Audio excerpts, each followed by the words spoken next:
제107편.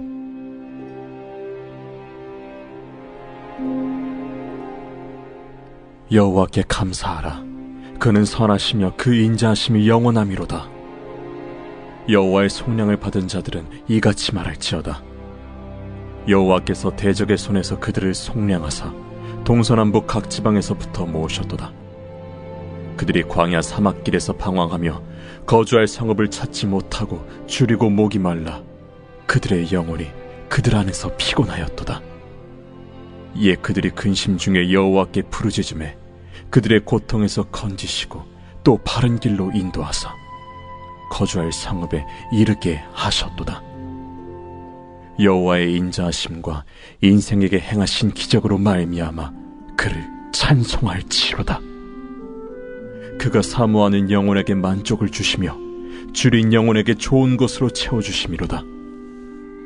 사람이 흑암과 사망의 그늘에 앉으며 곤고와 쇠사슬에 매임은 하나님의 말씀을 거역하며 지존자의 뜻을 멸시함이라. 그러므로 그가 고통을 주어 그들의 마음을 겸손하게 하셨으니 그들이 엎드려져도 돕는 자가 없었도다. 이에 그들이 그 환난 중에 여호와께 부르짖음에 그들의 고통에서 구원하시되 흑암과 사망의 그늘에서 인도하여 내시고 그들의 얽어맨 줄을 끊으셨도다. 여호와의 인자하심과 인생에게 행하신 기적으로 말미암아 그를 찬송할지로다. 그가 논문을 깨뜨리시며 쇠빗장을 꺾으셨음이로다. 미련한 자들은 그들의 죄악의 길을 따르고 그들의 악을 범하기 때문에 고난을 받아 그들은 그들의 모든 음식물을 싫어하게 되어 사망의 문에 이르렀도다. 이에 그들이 그들의 고통 때문에 여호와께 부르짖음에 그가 그들의 고통에서 그들을 구원하시되 그가 그의 말씀을 보내어 그들을 고치시고 위험한 지경에서 건지시는도다. 여호와의 인자하심과 인생에게 행하신 기적으로 말미암아 그를 찬송할지로다. 감사제를 드리며 노래하여 그가 행하신 일을 선포할지로다. 배들을 바다에 띄우며 큰 물에서 일을 하는 자는 여호와께서 행하신 일들과 그의 기이한 일들을 깊은 바다에서 보나니 여호와께서 명령하신즉 광풍이 일어나 바다 물결을 일으키는도다. 그들이 하늘로 솟구쳤다가 깊은 곳으로 내려가나니 그 위험 때문에 그들의 영혼이 녹는도다. 그들이 이리저리 구르며 취한 자같이 비틀거리니 그들의 모든 지각이 혼돈 속에 빠지는도다. 이에 그들이 그들의 고통 때문에 여호와께 부르짖음에 그가 그들의 고통에서 그들을 인도하여 내시고 광풍을 고요하게 하사 물결도 잔잔하게 하시는도다. 그들이 평온함으로 말미암아 기뻐하는 중에 여호와께서 그들이 바라는 항구로 인도하시는도다. 여호와의 인자하심과 인생에게 행하신 기적으로 말미암아 그를 찬송할지로다. 백성의 모임에서 그를 높이며 장로들의 자리에서 그를 찬송할지로다. 여호와께서는 강이 변하여 광야가 되게 하시며 샘이 변하여 마른 땅이 되게 하시며 그 주민의 악으로 말미암아 옥토가 변하여 염전이 되게 하시며 또 광야가 변하여 못이 되게 하시며 마른 땅이 변하여 샘물이 되게 하시고 줄인 자들로 거기에 살게 하사 그들이 거주할 성읍을 준비하게 하시고 밭에 파종하며 포도원을 재배하여 풍성한 소출을 거두게 하시며 또 복을 주사 그들이 크게 번성하게 하시고 그의 가축이 감소하지 아니하게 하실지라도 다시 압박과 재난과 우환을 통하여 그들의 수를 줄이시며 낮추시는도다. 여호와께서 고관들에게는 능력을 쏟아부으시고 길없는 황야에서 유리하게 하시나 궁핍한 자는 그의 고통으로부터 건져주시고 그의 가족을 양떼같이 지켜주시나니 정직한 자는 보고 기뻐하며 모든 사악한 자는 자기 입을 봉하리로다. 지혜 있는 자들은 이러한 일들을 지켜보고 여호와의 인자하심을 깨달으리로다.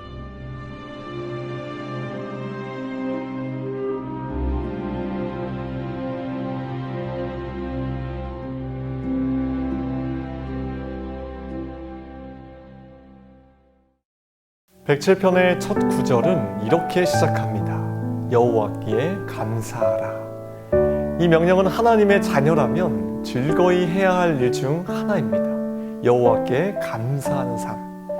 왜 하나님께 감사해야 합니까? 그 이유에 대해 시편 기자는 9절에서 이렇게 말합니다. 하나님은 영혼에게 만족을 주시며 줄인 영혼에게 좋은 것으로 채워주시기 때문이다. 우리의 방황하는 영혼을 죄에서 구원하셨을 뿐 아니라 매일매일의 삶 속에서도 영혼을 만족하게 하시며 나에게 가장 필요한 것, 가장 좋은 것을 매일 가져다 주시는 분이 계시기에 감사하라는 것입니다. 그런데 이런 하나님을 만나는 일에는 늘 따라다니는 조건이 있습니다. 우리는 매일 그분이 주시는 은혜를 경험할 수 있고 또 그렇지 않을 수도 있습니다. 왜냐하면 인격적인 하나님이시기 때문에 우리와 하나님과의 인격적인 관계와 교제를 통해 자신의 은혜를 흘려보내시지 결코 우리가 거부하는데도 그냥 막 강제로 주시는 법이 없기 때문입니다. 그래서 9절에 이런 조건을 붙였습니다. 그가 사모하는 영혼에게 만족을 주시며, 사모하는 영혼에게 만족과 좋은 것을 주신다는 것입니다. 그렇다면 사모하는 영혼이란 어떤 영혼일까요? 어떤 영혼의 상태일까요? 오늘 시편 107편을 읽다 보면 이에 대한 해답이 나와 있습니다. 무려 4번이나 이 구절이 반복되고 있고 또 이것을 강조하고 있습니다. 8절과 15절과 21절, 그리고 마지막 31절 말씀입니다. 여호와의 인자하심과 인생에 행하신 기적으로 말미암아 그를 찬송할지로다. 하나님을 사모한다는 것은 연약한 내 인생에게 행하신 구원의 사건과 매일매일 부어주시는 은혜로 말미암아 날마다 주님을 찬양하는 것, 이것이 하나님을 사모하는 삶의 모습이자 행동으로 나타나야 할 열매라는 것입니다. 이 말씀을 묵상하는데 저는 2주 전에 담임 목사님께서 말씀하셨던 가면을 쓰지 않고 나답게 사는 법의 말씀들이 떠올랐습니다. 이 시편 기자의 고백이야말로 가면을 쓰지 않고 정말 나답게 사는 법을 알고 있구나. 하나님을 사모한 나머지 그 하나님을 자신의 삶으로 직접 모셔왔고 그 안에서 날마다 자신에게 행하신 이 일로 기뻐하며 하나님을 찬양했구나. 이것이 담임 목사님께서 말씀하신 나답게 사는 삶이고 또 바울이 말한 자족한 삶이라는 것을 다시 한번 깨닫게 되었습니다. 바울이 어떤 상황 속에서도 마음의 깊은 바닷속과 같은 고요한 기쁨, 아우탈케스를 지속적으로 누릴 수 있었던 것도 자신의 인생에게 행하신 기적으로 말미암아 감사하며 자족하는 마음 때문이라는 것입니다. 여러분, 이 사모하는 마음, 자족하는 마음을 마귀한테 절대로 빼앗기지 맙시다. 첫째, 우리들의 시선을 옮겨야 합니다. 여러분들의 시선을 옮기십시오. 특별히 남들과 비교하려는 나의 시선을 하나님께로 고정시켜야 합니다. 그래야 자유할 수 있고 고요한 기쁨을 누릴 수 있습니다. 남들에게 있는 것만 보는 인생은 평생 내가 없는 것에 대한 시기와 질투로 인생을 허비하게 되지만 이미 나에게 많은 것을 주신 하나님께 시선을 고정하는 사람은 놀랍게도 고요한 기쁨을 누릴 수 있다는 것입니다. 둘째, 받은 은혜를 기억하고 회상하십시오. 지금까지 살면서 받은 은혜를 날마다 기억하고 회상하는 사람들은 이 자족의 은혜를 지속적으로 누릴 수 있게 됩니다. 시편 42편의 기자는 결단코 낙심하지 않고 이 모든 회의를 퇴치하도록 영적인 전략을 기용합니다. 그것이 바로 기억이었습니다. 42편 4절 말씀에 내가 기쁨과 감사의 소리를 내며 그들을 하나님의 집으로 인도하였더니 이제 이 일을 기억하다. 그는 지난날의 하나님의 임재를 기억하고 있습니다. 그 기억이 지난날의 모든 난관과 낙심과 회의를 없애주기에 충분하다는 것입니다. 우리가 해야 할 일은 날마다 하나님께서 하신 일, 내 인생 가운데 어렵고 힘들 때마다 도와주시고 건져주시고 지금도 사랑하시는 그 하나님의 은혜를 기억하고 또 그분을 높이고 또 잊지 않도록 노력해야 한다는 것입니다. 셋째, 사명을 회복하십시오. 그래야 우리는 자축할 수 있습니다. 담임 목사님 말씀하셨죠. 생명이란 한자어를 풀이하면 살라는 명령입니다. 우리에게는 살라고 명하신 분이 있어요. 바로 하나님이십니다. 우리의 인생은 이 땅에서 하나님 뜻대로 살라고 하신 명대로 살아갈 때 어떤 환경과 처지에도 흔들리지 않고 고요한 기쁨, 아우탈케스를 누릴 수가 있다는 것입니다. 바울은 다메섹 도상에서 밝은 빛을 보고 말에서 떨어졌어요. 너무나 강렬한 빛이었기에 두 눈의 시력을 잃었지만 그는 예수님의 음성을 똑똑히 들었습니다. 그 음성은 다시 살라는 명령이었습니다. 예수를 핍박하던 사울이 아니라 예수를 위해 사는 바울로 다시 살라는 명이었던 것입니다. 여러분, 그 명이 없었다면 바울이 어떻게 그 많은 핍박과 고난을 견뎌낼 수 있었겠습니까? 어떻게 그 많은 거짓 모함과 억울한 고소를 다 견뎌낼 수 있었겠습니까?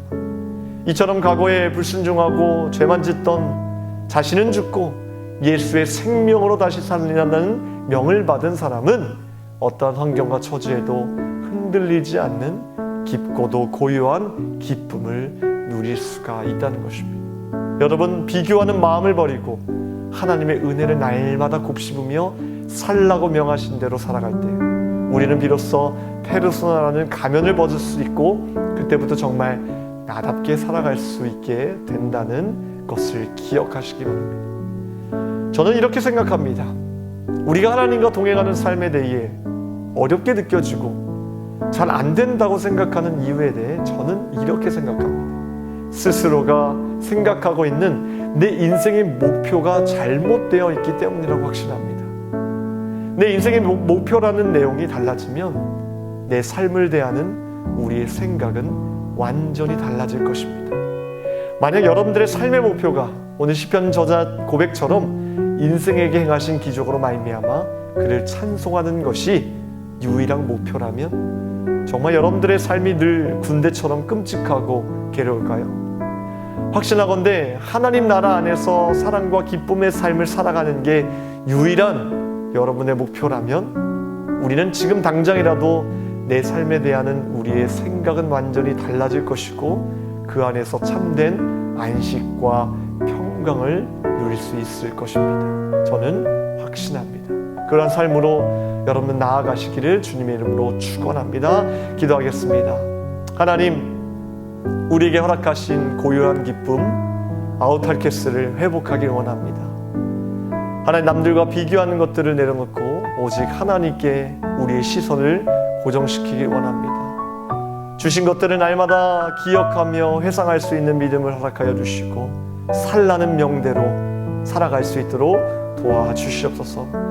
그러할 때 주님이 허락하신 자족의 삶, 감사한 삶이 회복될 줄 믿사오니 우리의 삶을 이끌어가여 주시고 주님의 풍성한 은혜로 채워주시옵소서. 세우신 주의 교회와 주의 사자 목사님들 영육간의 강건함으로 지켜주시며 하나님 귀하신 목사님 기도하시고 계획하신 모든 일들 가운데 성령님 앞서 운행하여 주시옵소서. 암투병 중에 계신 하나님의 성도님들 주님께서 기억하여 주시고 회복시켜 주시고 하나님 인도하여 주시옵소서. 이 새벽에 간절히 기도하는 제목들마다 주님께서 귀한 것으로 대갚아 주실 줄 믿고 감사드리며 예수 그리스도 이름으로 기도하옵나이다. 아멘.